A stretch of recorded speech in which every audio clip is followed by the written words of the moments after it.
In this video, I will show you how to resolve battery draining issues on your Microsoft Surface Studio 2 laptop.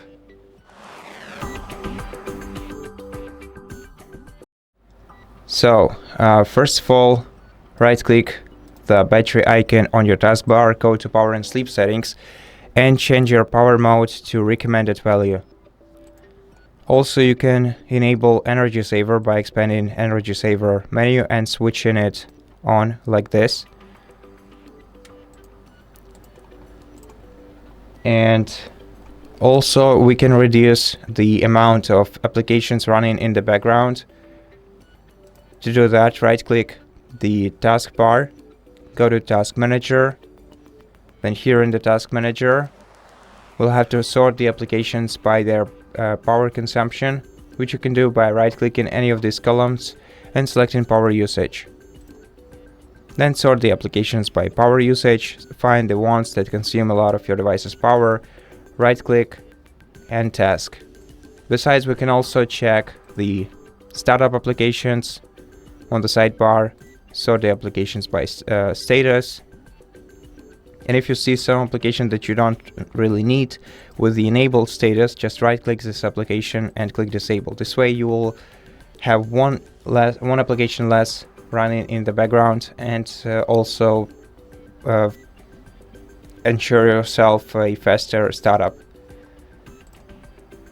Besides, also go to Start menu, check Settings, and check Windows Updates. Make sure to install all the essential updates which you can find on this page.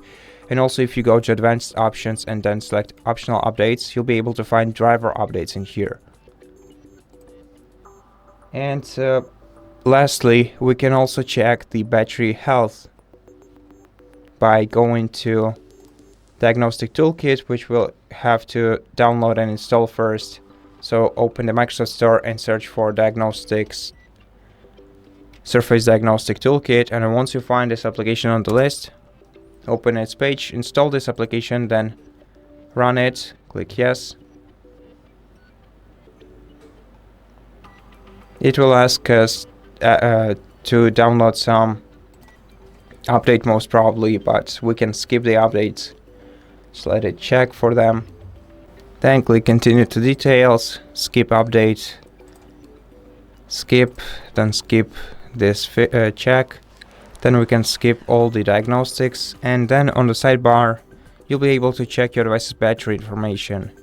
You can check the power state, the battery wear info, and the battery power cycles of your battery, as well as the design capacity and the current capacity info.